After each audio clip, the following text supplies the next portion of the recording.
adoro esses amiguinhos que a gente tem, dá abraço gostoso assim, né? Então, lembra de Abigail. Aí quando a Marisa mandou a capa para mim, eu falei assim, gente, que Abigail mais moderna, meio cigana, né? Uma coisa assim para frente, moderna. Eu achei lindo. Eu achei cigana, mas olha o olhar dela. Pois bem, Lema de Abigail é do livro de Paulo Estevão. E de tantas passagens, acho que Ayrton colocou muito bem, tem tantas coisas profundas que esse livro traz para a gente. Mas Lema de Abigail cala na alma, porque ela cabe em qualquer lugar, sabe? Que cabe em qualquer lugar, em qualquer momento. Quando você está muito feliz, você olha para o Lema de Abigail. Quando você está muito desesperançoso, olha para o Lema de Abigail. Quando você está com muita raiva, olhe para o Lema de Abigail. Quando você acha que tudo acabou, veja o Lema de Abigail. Então, eu já fiz essa palestra um tempo atrás. E eu gosto tanto. Talvez eu precise trazer pertinho o Lema de Abigail, pertinho de mim. E é por isso que eu quero compartilhar com vocês, tá? Eu falo. Melhorou? É que eu tô serena. Tá? Eu sou uma pessoa serena. Agora tá bom?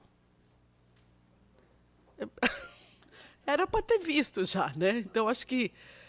Walter, vamos aumentar um pouquinho? Marina pediu, eu tenho que obedecer. Aumentar um pouquinho o... Não sei se é aqui, é o som aqui. É aqui? Então tá, você falou... Não, calma. Vamos aumentar um pouquinho. E agora? Melhorou, né? Ficou bem melhor. Todo mundo já está agradecendo, todo mundo já está aqui internalizado, acabou a serenidade toda, volta a Sandra do jeito que ela é mesmo. Então vamos lá. Lema de Abigail, só para a gente fazer o contexto, é do livro psicografado de Francisco Cândido Xavier, pelo Espírito Emmanuel. É uma coletânea, então tem alguns livros, e dentre eles Paulo e Estevão. Eu vou colocar um contexto muito rapidinho, porque a ideia é que vocês vão bem lá e comprar o livro, tá? Para bem ler, que é muito bacana e é muito legal. Nós já até fizemos o estudo. Não. Mentira, a gente está fazendo de novo? Sim, nós já fizemos o estudo. Podia fazer de novo. Eu bem gosto. O contexto, só para aqueles que não leram o livro, eu vou dar uma contextualizada, muito pequenininha, para aguçar mesmo o desejo de vocês a conhecer o livro. Esse livro conta a história de Saulo, que depois ele tem o seu nome convertido para Paulo, e ele é um cumpridor das leis mosaicas, né? Então, ele era um fiel cumpridor. E ele tinha um grande amor, que é Abigail. Só que ele não sabia que Abigail era irmã do seu grande rival. Por que era o seu grande rival? Porque ele, o irmão de Abigail, ele aceitou Jesus e, por ele ser o fiel cumpridor das leis mosaicas, ele renegava Jesus. E houve aí um parangolé, que eu não vou dizer o que é, vocês vão ver no livro. Esse irmão, até então, ele não sabia que Abigail era irmã de Estevão. E aí o Estevão teve um final, Abigail teve um outro final, e ele estava muito desiludido, né? Porque ele acreditava que a morte, o que desencadeou a morte de Abigail, era ela ter aceito Jesus. E aí ele saiu à caça de Jesus. Espera aí que eu vou dar conta de quem é que está defendendo esse homem que eu quero. Que era um senhorzinho bonitinho. Ananias estava lá quietinho no lugar dele. E aí Jesus falou, Ananias, sua batata assou. Porque Paulo está vindo aqui, e ele está vindo aqui assim para acabar contigo. E você vai receber ele. Aí ele falou assim, Jesus, você tem certeza que é isso mesmo, né? Alguém está vindo aqui para acabar comigo? Tirando as alegorias que eu estou colocando aqui, ele falou assim, não, eu vou recebê-lo. Só que no meio dessa trajetória, ele literalmente cai do cavalo e ele tem um encontro com Jesus, o Saulo. E é esse encontro que é a grande transformação de Saulo. E aí ele fala, a caminho de Damasco, ele se transforma no convertido de Damasco. E ele entende qual é a proposta de Jesus e, naquele momento, ele diz que ele vai ser o propagador, o fiel seguidor de Jesus. Só que Saulo, ele era um doutor da lei, ele estava assim na cúpula, né? De todas as lideranças de onde ele se situava. E essas lideranças tinham fiel compromisso com as leis mosaicas. E a partir daí, como que ele se transforma agora no convertido. E aí ele passa por várias provações, aonde ele entende que, por ele ser um doutor da lei, os títulos que ele tinha, daria a ele toda a chancela de voltar e dizer, eu estava enganado. Esse Cristo que todo mundo está falando, esse Jesus, é super bacana, vamos seguir ele. E aí que ele teve aí uma sucessão de percalços ao longo do seu caminho. E aí que está a riqueza do livro, aonde a cada momento que ele passa, ele sendo fiel às suas convicções, e como que ele colocava isso, e os ensinamentos que ele tem, enquanto o Saulo, um doutor da lei, enquanto um homem, enquanto um seguidor de Jesus, enquanto um espírito em processo de evolução. Ele passa por muitos desafios, muitos desafios. Só que teve um que mais tocou no momento em que ele quer voltar e dizer, estamos juntos, Jesus agora é a bola da vez, e ele começa a ver que não, você está errado, você não é mais aceito, que aquele doutor se transforma numa pessoa comum e até mesmo equivocada, ninguém está mais perto dele.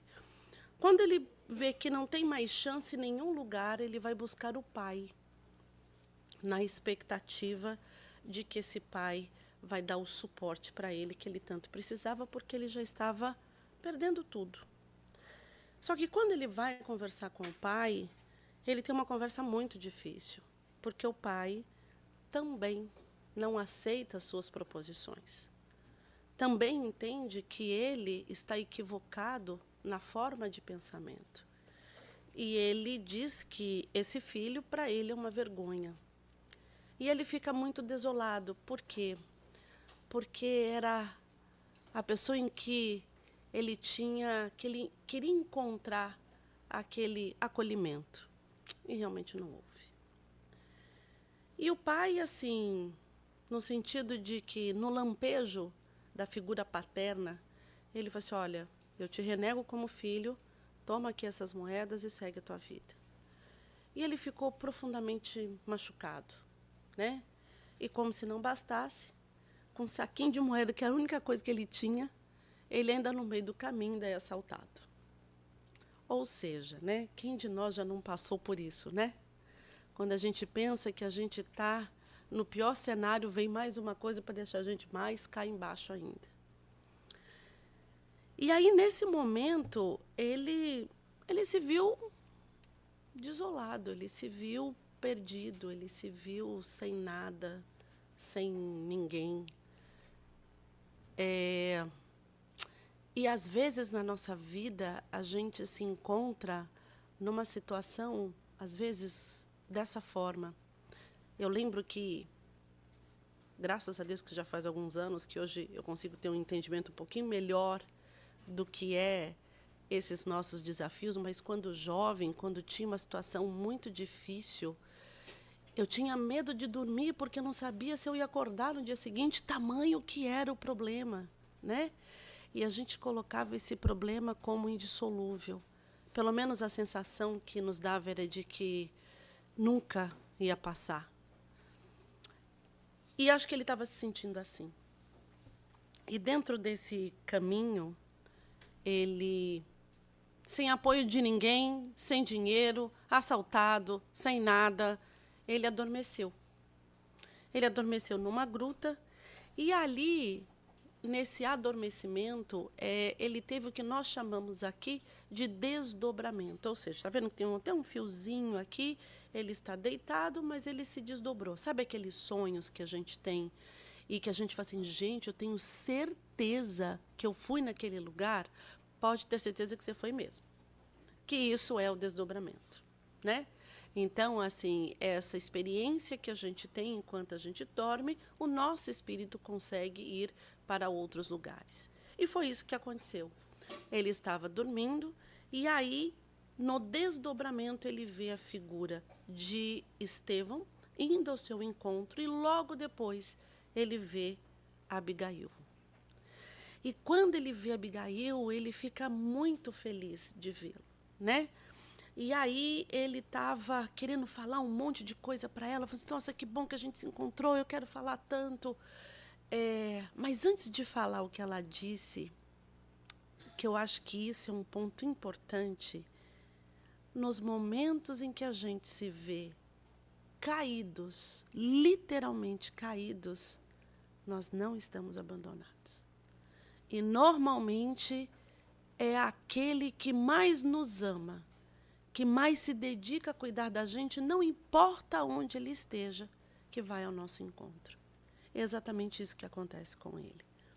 Então, isso é muito legal, a gente ter a certeza de que nós não estamos desamparados. Muitas vezes a gente tem a sensação de estar no mais absoluto abandono, na mais absoluta solidão. E a gente esquece que existe uma galera aqui que está conosco, torcendo por nós, orando por nós e muitas vezes chorando conosco. Então, a sua prece se soma deles também, não é só a sua prece. E acho que a sua prece ela tem mais força porque eles estão junto com a gente. E aí, quando ela se vê, quando ele vê Abigail indo ao seu encontro, ele fica, como está dizendo aqui, ansioso para aproveitar as mínimas parcelas daquele glorioso, fugaz minuto. Saulo alinhava mentalmente grande número de perguntas, porque ele queria fazer uma série de perguntas. E ela falou assim, olha, eu vou te dar tudo o que você precisa. E você vai ver que você vai sair daqui com todas as ferramentas que você precisa para seguir adiante. E aí ele começa a fazer a pergunta. Que fazer para adquirir a compreensão perfeita dos desígnios de Deus? E essa pergunta ela é muito profunda, né? Quando a gente passa por um processo de uma perda, seja ela qual for, de um ente querido, de um trabalho, ou de uma situação, né? Onde você tem uma perda muito grande que mexe com as suas estruturas.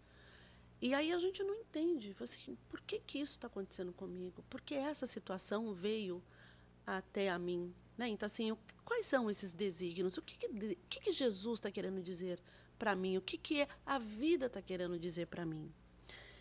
E aí ela fala o seguinte, a compreensão perfeita dos desígnios de Cristo, o que você tem que fazer é amar.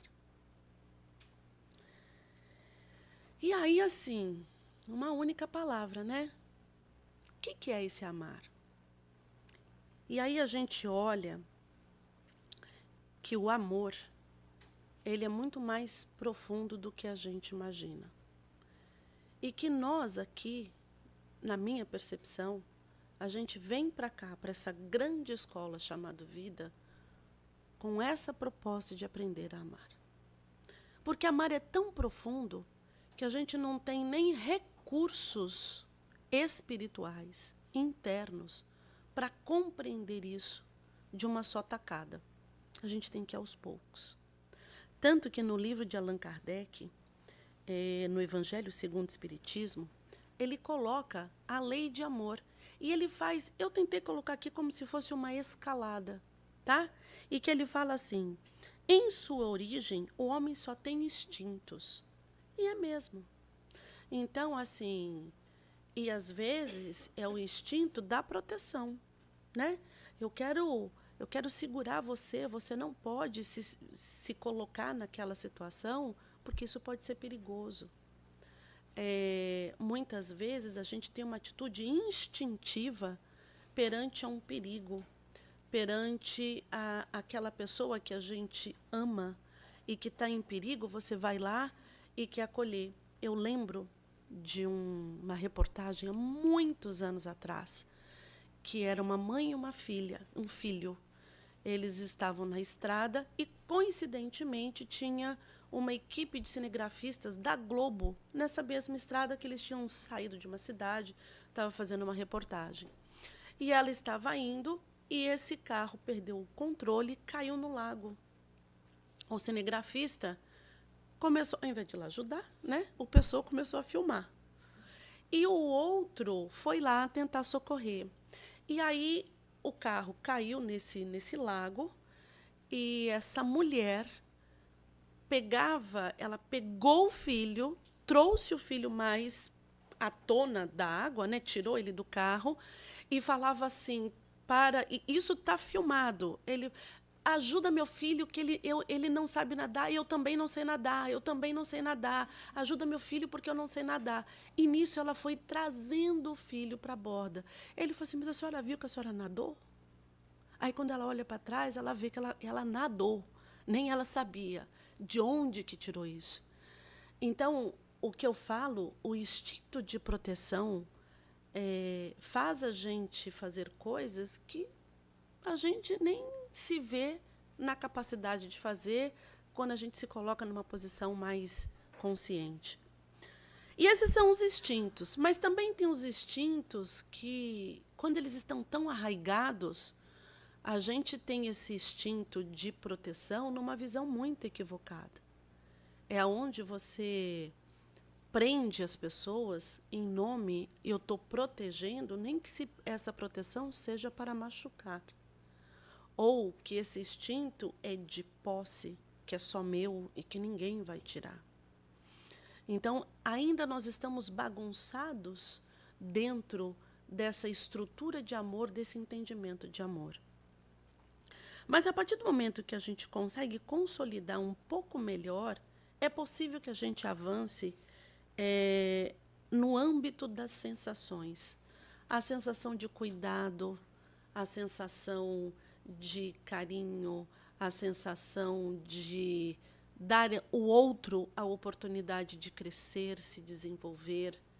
Mas ainda a gente precisa tomar cuidado por ainda não saber amar. Porque assim, quando a gente olha essa escalada aqui, isso não quer dizer que a gente aprendeu 100% a primeira base, a gente vai para a segunda. Muitas vezes a gente tem aquela sensação de que a gente sabe mais do que o outro. Então, o outro tem que seguir as suas regras em nome do seu amor. Mãe e pai tem muito disso, né? Então, assim, não, ele não vai sair de casa até os 38 anos porque ele não está pronto para sair de casa, né? Eu sou uma mãe que eu quero dar asa. Meu marido fala, minha filha, quando você fizer 18 anos, tem um colégio de freira, lá é que você vai. Pai, você está louco? Não, não estou louco. Ou é isso, é cinto de castidade. Ela, pai, o que é cinto de castidade? Então, assim, brincadeiras à parte, mas essas são as sensações que nós temos. Porque a gente acha que a gente pode proteger, que a gente consegue ter a capa do super-herói e tirar os nossos filhos ou os nossos amores. Eu não vou colocar só filho, porque às vezes a gente faz isso com o irmão, a gente faz isso com o marido, a gente faz isso com o colega de trabalho. Não, pode deixar que eu vou lá e eu falo com o chefe, mas eu preciso aprender a falar com esse chefe. Não, você não vai falar com ele não, porque ele é terrível, eu já sei lidar com ele. Não, fica aí, só fica olhando. Mas eu preciso experimentar, eu preciso vivenciar isso. Então, muitas vezes, essa sensação que a gente acha que a gente está cuidando, e, na verdade, a gente pode estar tolhindo. Ou o inverso, né? Então, você jogar as pessoas, porque ele tem que aprender como a vida é, sem um mínimo de orientação, também machuca, também dá lacerações. Mas tudo isso ainda são formas de aprendizagem. Eu não estou dizendo aqui quem é certo e quem é errado. Estou dizendo que tem oportunidades de ser melhor. E aí, quando a gente vai crescendo um pouquinho mais nesse sentimento, aí ele fica instruído e depurado. E aí é o sentimento de cuidar, o sentimento que aguça aquela intuição, o sentimento que você se vê conectado com aquela pessoa, mesmo que ela não esteja. Não tem aquela coisa lá da telepatia? Poxa, eu estava pensando em você agora. É o sentimento se refinando. Ou alguém que você gosta muito, olha, eu estou te ligando porque tem alguma coisa que não está legal. E realmente não está mesmo. Né? É o sentimento da unicidade. É o sentimento de querer bem ao outro em detrimento de você. Não é anular você. Nem sempre o que é bom para a gente é bom para o outro. Né? Então, é você se desprender dessa máxima e deixar que o outro viva a sua experiência e ele sabe que você está aqui para qualquer coisa. Isso é um ato de amor. E aí o ponto mais delicado do sentimento, olha, tudo isso, instinto, sensação, sentimento. Aí o ponto mais delicado do amor é o ápice. É quando você consegue amar, independente de quem seja. Porque no instinto eu cuido dos meus, né? Se tiver que chorar uma mãe, que não seja a minha. Tem muito essa frase. Eu falava isso antes, gente, era feio, né? Mas aprendi e não falo mais. Então, assim, eu vou cuidar primeiro o meu pirão, depois o pirão do outro. E era um ato muito grande de egoísmo.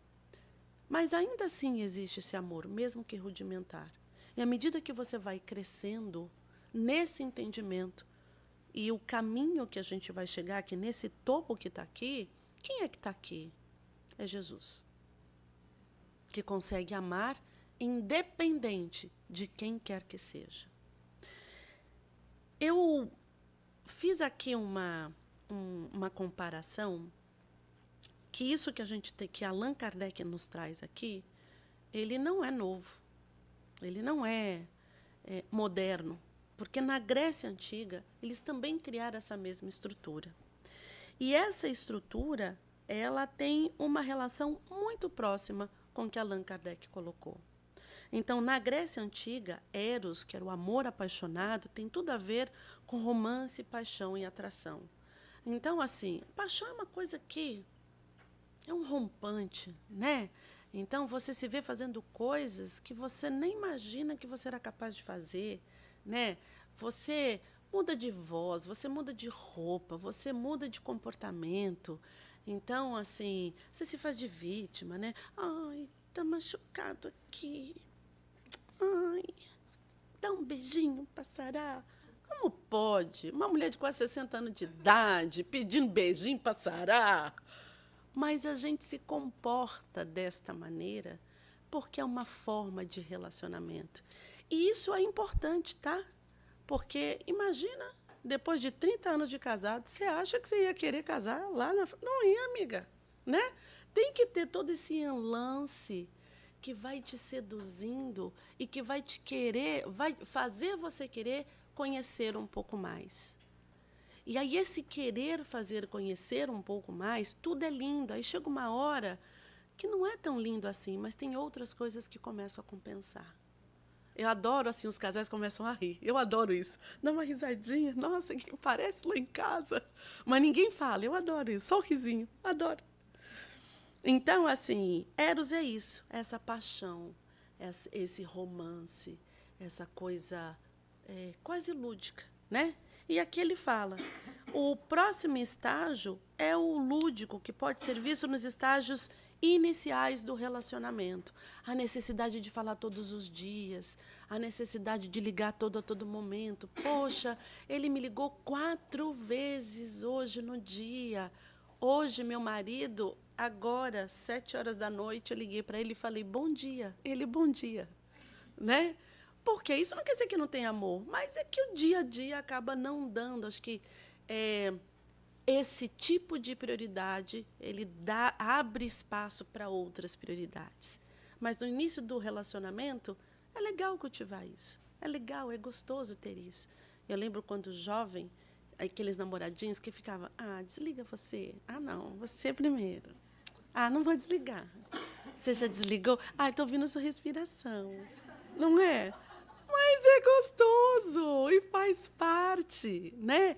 E é bom que a gente tenha isso. E assim, desligou, ligou. Me deu saudade. Mas já, né? E hoje, assim, comporta isso. Teve uma vez que eu fiz até isso com meu marido. Eu liguei para ele, aí ele falou, então tá, tchau. Você já vai desligar? Vou, Alessandra. Então tá, tchau. Aí liguei de novo. Sandra, o que você quer? Só para dizer tchau de novo. Ele, tá bom, Sandra, tchau, vou desligar. E assim, e não deixa de ser divertido, né? Aquele estágio passou, mas deu lugar para outros. Então, assim, é importante a gente viver isso. Por isso que é legal a gente tomar cuidado com aquelas pessoas que estejam nesse início de relacionamento e quebrar essa história. Todo mundo tem que viver essa história, cada um no seu grau. Claro que você não pode ficar eternamente. Às vezes a gente fica muito tempo naquele estágio, né? Mas é uma forma de aprendizado também. O que a gente só precisa tomar cuidado é que quando esse amor que fica nessa eterna paixão, nessa eterna necessidade de ter todos esses elementos cotidianamente, na Grécia Antiga, eles falam que o amor obsessivo, ele dá o nome de mania. Embora alguns possam argumentar que isso não é realmente amor, os gregos tinham a palavra para amor obsessivo, que é mania. Isso é, quando descrevemos um relacionamento tóxico e codependente. Porque quem ama liberta. Quem ama dá espaço para o outro. Quem ama cuida. Não promove a ferida. Então, o amor, ele tem que deixar fluir, ele tem que deixar ir para que possa vir. Então, quando você fica numa relação muito dependente, é tomar cuidado o quanto que isso, de fato, é um amor ou se é quase uma codependência, que aí entra nessa mania que ele diz aqui. Aí você começa a ter as outras manifestações de amor, como é o filia, que é amizade profunda. Filia é o amor que desenvolve ao longo de uma amizade ou uma relação profunda e duradoura.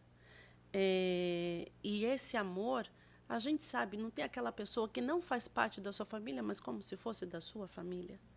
Né? Então, assim, que tem total liberdade na sua casa. Eu estou vendo duas ali que a gente acha que são irmãs, mas não são irmãs.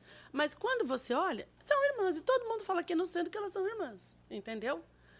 Por quê? Porque desenvolveu ao longo de um período. É uma relação que a gente sabe que, olha, de longe já sei o que está acontecendo. Eu tenho uma amiga que achei tão bonitinha que eu falei assim, Paula, eu preciso falar com você. Faz o seguinte, vem para cá o mais rápido possível. Ela mandou uma foto para mim. Amiga, eu vou, só preciso saber como que eu vou. Ela colocou um tênis, um chinelo e um salto alto. E eu achei muito bacana. Você só me diz como é que eu vou, porque eu já estou indo. E isso que é legal, é amizade. Assim, não importa para que seja, eu estou contigo. Né? Isso não quer dizer que eu vou aceitar as coisas erradas que você faz, os equívocos que você comete. Eu vou dizer, mas eu confio que você vem comigo, no mínimo, para me dar uma luz. E aí você tem esse amor, eu acho que a pronúncia é estorge ou estorger, alguma coisa nesse sentido, eu não consegui ver exatamente a pronúncia. É o amor familiar. É o amor compartilhado entre os membros da família. Às vezes os amigos se aproximam, a família ou amigos de infância. Ou seja, aquele amor que a gente tem pela nossa família. Tem aqueles primos que parecem que são irmãos, os irmãos que são irmãos mesmo, a gente briga, a gente se acaba, mas na hora que precisar, tá lá, estamos juntos. Aquela família que todo mundo se reúne, todo mundo fica falando mal de todo mundo, daqui a pouco um defende o outro, você não sabe quem é que está defendendo você, se você está defendendo você mesmo ou está defendendo o outro, mas no final, se alguém briga, se alguém de fora briga, peraí, não é assim. Isso é família, né? Ai, não suporta esses encontros familiares. É isso que nós somos. É dessa maneira que a gente cresce. É dessa forma. E aí a gente tem o pragma, que é o amor duradouro. Gente, quando eu li esse pragma, eu achei Eu falei assim, eu queria trazer um exemplo, e eu vi na internet um casal que eles estavam juntos há 60 anos. Há 60 anos. E ele adoeceu. Ele foi para o hospital. Na semana seguinte, a esposinha foi para o hospital. E ficou uma caminha do lado da outra. Ele faleceu, 10 horas depois, ela faleceu também. Então, assim, olha que relação tão profunda, né? Não acho que a gente tenha que viver isso, a ideia não é essa. Se o Carlos me convidar para isso, não sei se é o momento. Né? Se ele quiser, de repente, alçar voos, eu estarei com ele em várias dimensões, mas isso não quer dizer que ele precisa me convidar. Mas o que eu quero trazer aqui é esse recorte assim tão importante de... Tem uma outra frase que é um casal dançando de mais idade, e aí tem uma frase dizendo assim, o que será que eles tiveram que renunciar, que calar, que ceder para estar juntos até agora? E eles estavam dançando, cantando, em relação a isso. Né? E eu estou dizendo, não é só de marido e mulher, é de mãe e filho, né? É de irmãos. Então, assim, é isso que ele fala aqui no Pragma. E aí, você tem um outro, que esse eu achei muito legal, que é filautia. E que a gente muitas vezes esquece, que a gente acha que amar é só daqui para fora. Mas você só consegue amar o outro se passar primeiro por você. Porque se não passar por você, você não vai ter conteúdos, insumos para colocar para o outro. É igual no avião, né? Quando as máscaras caírem, quem é o primeiro que tem que ser beneficiário dessas máscaras somos nós. E depois o outro. E muitas vezes a gente tem esse discurso, eu faço tudo por ele, eu faço tudo, olha só o que ele fez. Então não faça isso, o errado não é ele, o errado é você. Comece a fazer por você, porque se ele te ama, ele também quer te ver bem. Então lembre-se, né? É a gente que ensina, é a gente que direciona que nível de amor que a gente quer instalar com as pessoas que estão ao nosso redor. E aí tem o amor, que é o amor maior, que aqui é o amor ágape, que é o amor universal, que é onde está aqui, mais alocado Jesus. Ágape é o amor abnegado, compassivo por todos. É o amor que sente por todas as coisas sem questionar. É um amor muito puro e consciente. E aí eu fico pensando, né? Será que a gente está só num estágio? Não. Acho que a gente vai subindo e descendo e vão ter momentos em que a gente consegue acessar aquele amor ágape, outra hora vai ser o eros, outra hora vai ser o filautia, e assim o que a gente só precisa é perceber que a gente pode se despedir daquilo que pode gerar toxinas para a nossa alma. E esse é um exercício que é só nosso. Tá? Muito bem. E aqui, no livro Fonte Viva, eu acho que ele consegue reunir de uma forma muito proprietária o significado do amor. Ama, pois, e assim como a lama jamais se ofende, a ofensa jamais te alcançará. Saberás que a miséria é fruto da ignorância. Auxiliarás a vítima do mal, nela encontrando o próprio irmão necessitado de apoio e entendimento. Tem uma frase que é assim, me ame quando menos eu merecer, porque é quando eu mais preciso. Não conseguimos fazer isso de bate-pronto, mas acho que pode ser um exercício para a gente. Amar o nosso filho é fácil. Amar aquela mãe que te cuida, que te dá tudo, é maravilhoso. Amar aquele marido que tem uma verdadeira parceria contigo é ótimo. E aquela pessoa difícil. E aquele filho que te desafia. E aquela mãe que você esperava que ela te desse uma série de coisas e que ela não te deu. Aquele pai que foi ausente.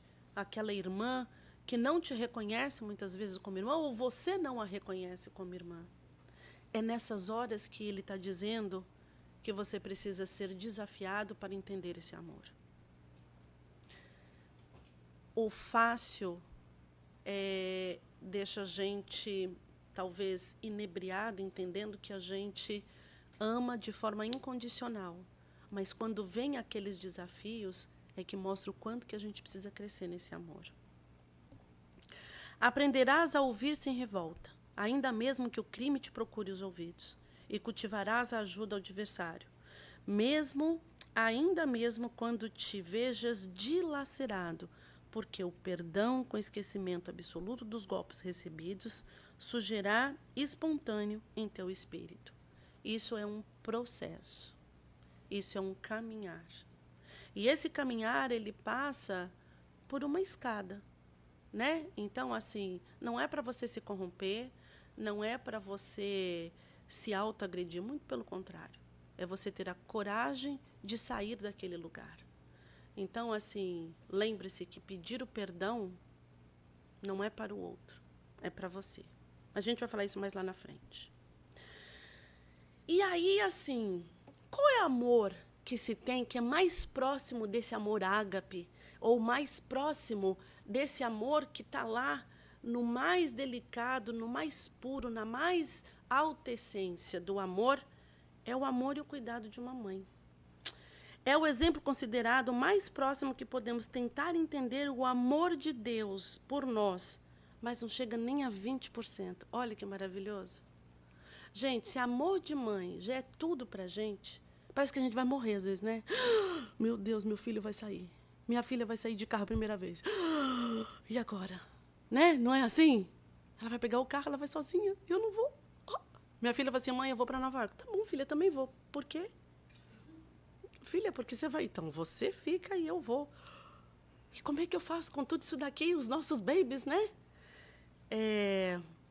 E esse sentimento, que ao mesmo tempo que a gente fica assim, não, vai mesmo, é tua vida, vai viver, a mãe está aqui, chora aqui, não mostra para o filho, está tudo bem.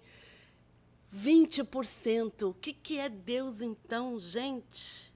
É tão grande que a gente não entende. Ainda a gente não entende, né?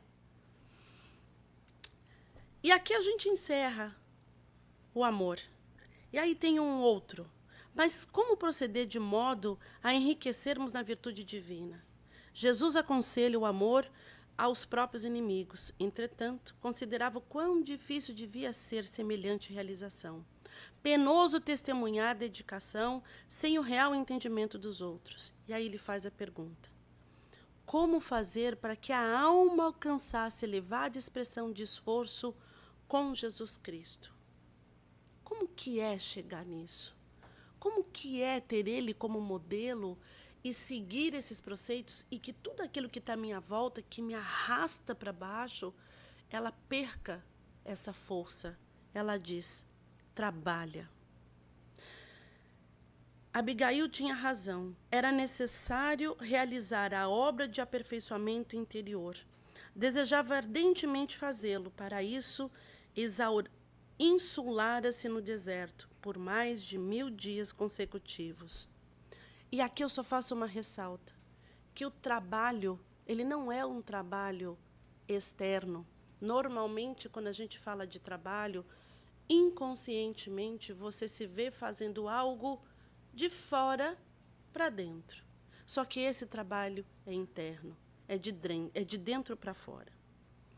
O trabalho é esforço persistente no labor incessante do espírito imortal. Urge desnudar o âmago de nossos sentimentos, dilacerado a espessa crosta de orgulho e egoísmo, arraigado no esboço de nossas nobres virtudes.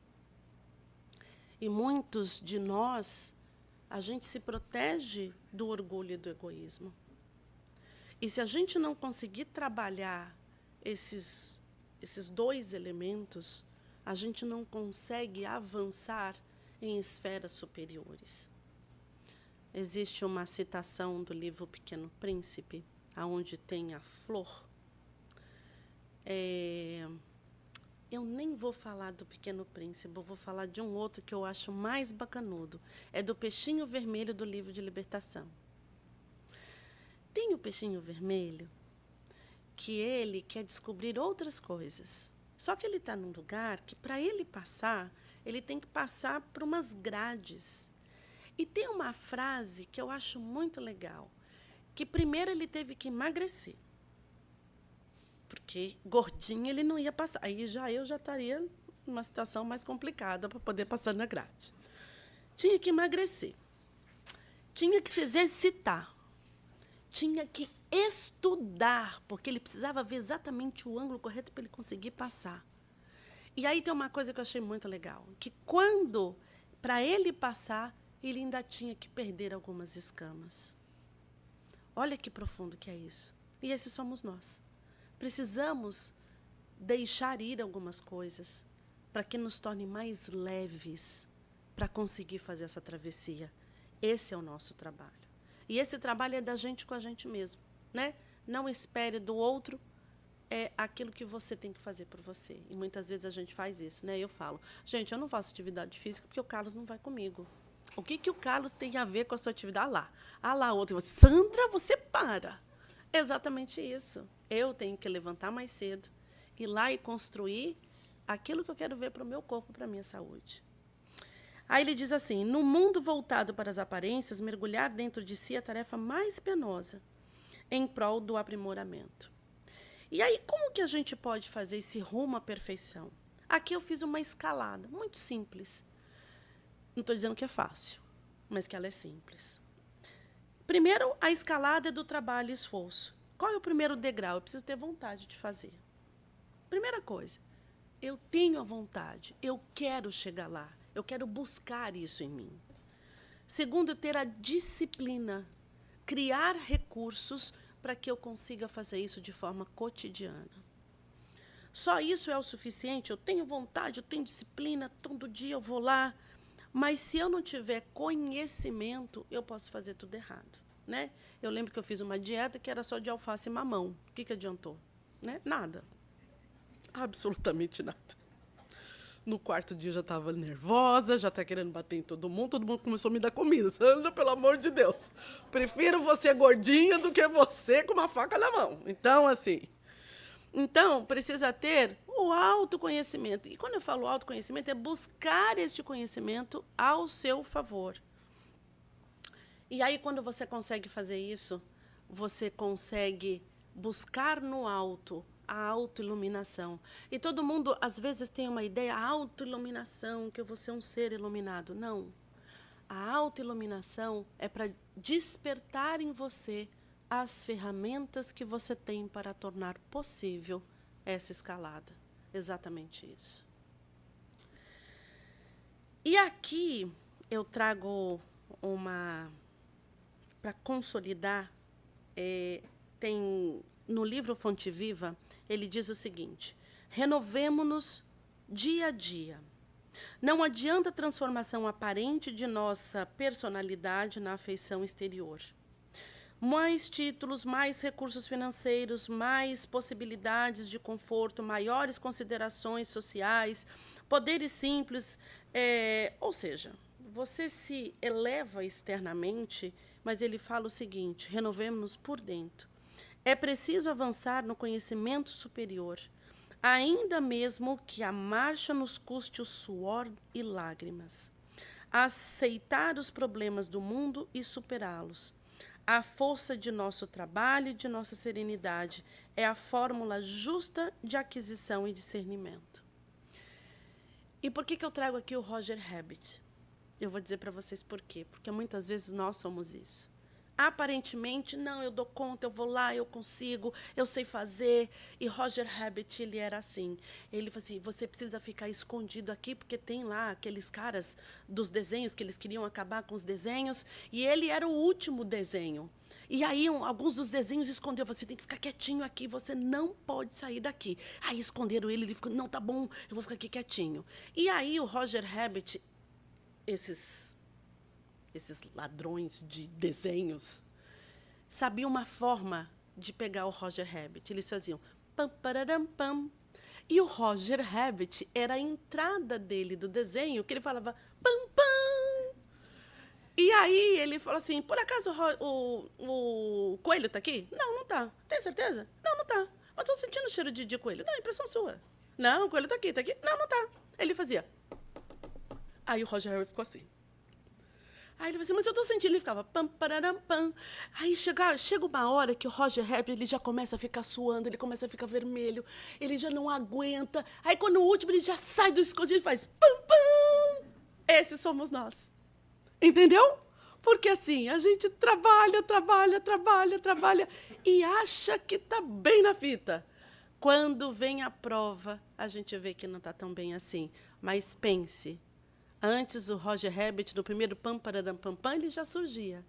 Eles tiveram que fazer alguns para que ele pudesse surgir. E esses somos nós. Aprendemos por camadas. E é isso. Esforço e trabalho nos faz cotidianamente. Um passo atrás do outro. A natureza não dá saltos e a gente também não. Por isso que a gente precisa ir com muita determinação e coragem. Todavia, voltado ao ambiente do esforço coletivo, em comparação aos antigos companheiros, acalentava sadias esperanças que se converteram em dolorosas perplexidades. Que providências adotar contra o desânimo destruidor? E, às vezes, a gente não dá conta mesmo, a gente não quer sair da cama, às vezes a gente não quer dar o primeiro passo, às vezes a gente quer desistir de tudo, às vezes a gente fala assim, olha, para tudo que eu quero descer, quer falar aquilo que, faz o que você quiser, do jeito que você quiser, para mim não importa mais. E aí ela fala o seguinte, espera. Ela ainda, num gesto de terna solicitude, diz, a paciência, ao contrário do que se possa imaginar, não é um estado inerte, ocioso e contemplativo. Antes demanda esforço ativo para submeter-se aos desígnios de Deus. E aqui é o seguinte, quando você tem a certeza de que você fez tudo o que estava a seu alcance e aquilo não foi ainda resolvido, é o momento de esperar. Só que a gente só precisa ter certeza de que, de fato, nós fizemos a nossa parte. Muitas vezes a gente terceiriza para Deus, para que Deus tome conta daquilo. Ok, Ele pode tomar conta daquilo em parceria com você. Tem que haver o nosso lado, né? E uma das coisas que te ajuda a ter essa espera é na composição da fé.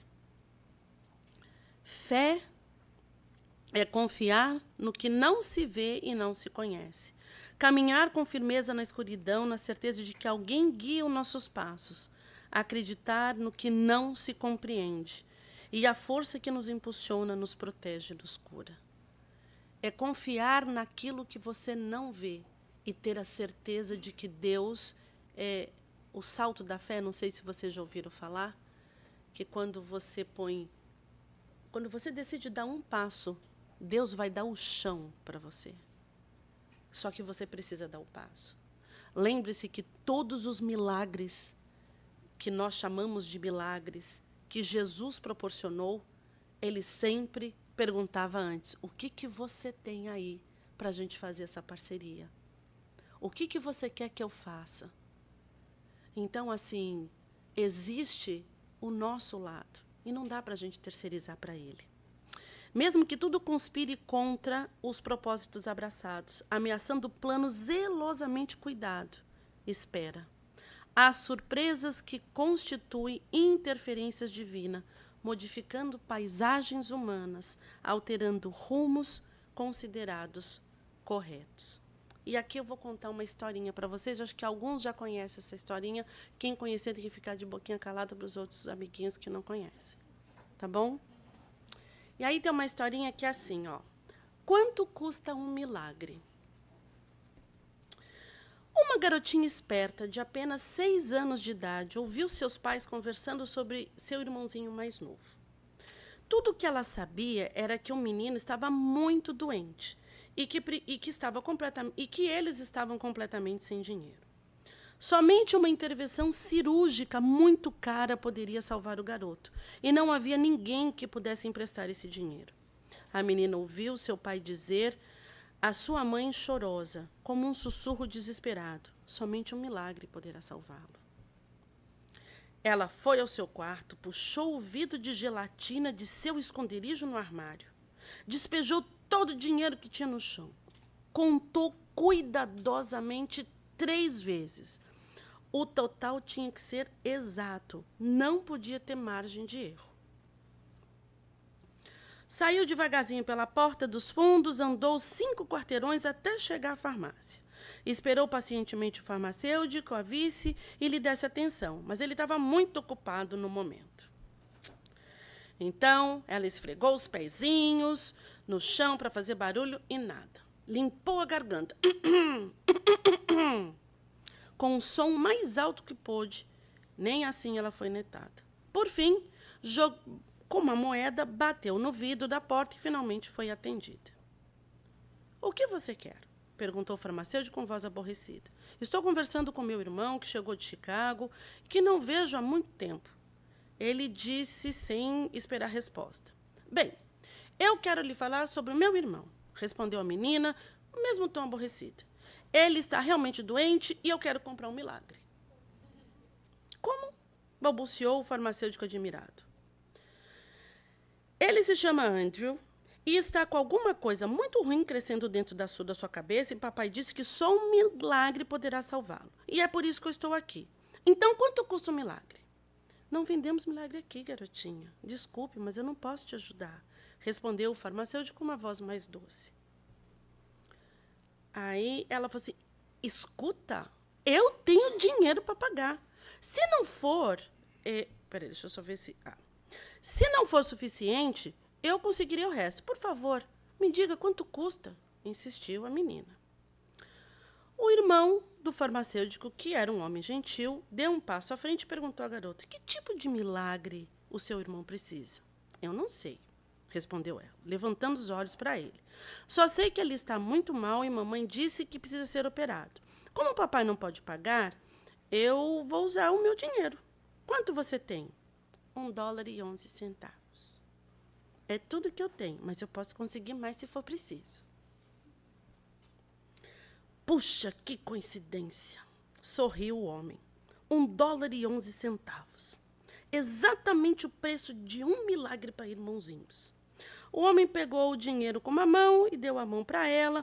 Leve-me até sua casa, quero ver seu irmão e conhecer os seus pais. Quero saber se tem o tipo de milagre que eles precisam. Aquele senhor gentil era um cirurgião especializado em neurocirurgia. A operação foi feita com sucesso, sem custo algum. Alguns meses depois, Andrew estava em casa novamente recuperado. A mãe e pai comentavam alegremente sobre a sequência dos acontecimentos ocorridos. A cirurgia, murmurou a mãe, foi um milagre real. Gostaria de saber quanto deve ter custado. A menininha sorriu e sabia exatamente quanto custava o milagre. $1,11. Mas a fé de uma garotinha. Tirando as alegorias, aparecem muitos anjos na nossa vida. No momento em que você menos espera, talvez de quem você menos espera, é um abraço, é uma mão, é um carinho, é um respeito. Seja em sonho, seja em os insights que você tem, seja do lado, quando você menos espera, vem aquela solução. Vem aquela pessoa te dar o abraço, te dar o acolhimento que a gente precisa naquele momento. Então, ter fé é exatamente isso. É fazer a sua parte para que todo o resto, que Deus possa ter espaço para fazer a dele. A calma é filha dileta da confiança em Deus, em sua justiça. E expressar-se numa conduta reta que responde por uma atitude mental harmonizada. Então, a gente ter calma. A gente precisa ter calma com aquilo que a gente não compreende. A gente precisa ter paciência com a gente, para que a gente consiga ter paciência com o outro. E muitas vezes as situações vão acontecer e a gente precisa viver aquilo. Isso não é sinal de abandono. Isso é um sinal de preparação. E é isso que a gente precisa aprender a respeitar isso em nós e nos outros. E o último que ele diz é: Abigail apertou-lhe as mãos com mais ternura, a indicar as despedidas e acentuou docemente: perdoa. Em seguida, seu vulto luminoso pareceu diluir-se como se fosse fragmentos de aurora. Emmanuel, no livro O Consolador, ele explica por que Jesus aconselhou perdoarmos 70 vezes 7 quando fala: a terra é um plano de experiências e resgates, por vezes bastante penosos. E aquele que se sinta ofendido por alguém não deve esquecer que ele próprio também pode errar 70 vezes 7. Nós estamos aqui para aprender. Quando você se vê ofendido pelo outro, lembre-se que daqui adiante você também ofendeu. Porque nós estamos aqui para aprender isso. Então é muito importante a gente olhar o que é a justiça, o que é ser o justiceiro. E às vezes a gente está muito mais para ser o justiceiro do que ter a justiça. Uma vez a Marisa falou uma coisa, eu sempre falo isso porque aquilo me deu um ensinamento tão profundo. Quando teve aquele tiroteio daquele menino em Parkland, e que ele acabou com a vida de muitas pessoas, e todo mundo está dizendo, nossa, ele precisa ser preso, que mais não sei. E aí eu achei incrível que a Marisa falou assim, nossa, que maravilhoso que ele foi lá, ele se entregou, ele conseguiu fazer isso.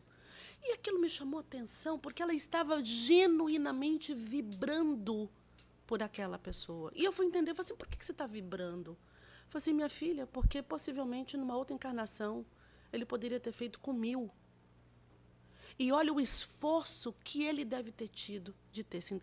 E naquele momento eu vi pela atitude dela o exercício de olhar o outro pelo outro.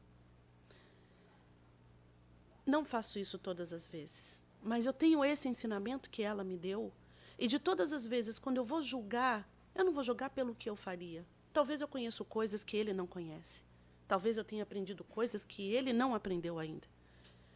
Mas eu vou medir ele por ele. E quando eu meço ele por ele, a gente consegue encontrar um lugar de compaixão. E é isso aqui que ele fala. Uma compreensão diferente facilitava para o reinício da jornada no mundo. Guardaria o lema de Abigail para sempre. Amor, trabalho, esperança e o perdão seriam os companheiros inseparáveis. Eu acho que não é só para Paulo, não é só para Saulo, é para todos nós. Se a gente olha para a nossa vida no desejo de querer saber amar, trabalhar para isso, ter esperança que vamos conseguir e saber perdoar, fica mais leve a nossa bagagem. E esse sou eu aqui, com Jesus. Ai, que bonitinho. Obrigada, gente.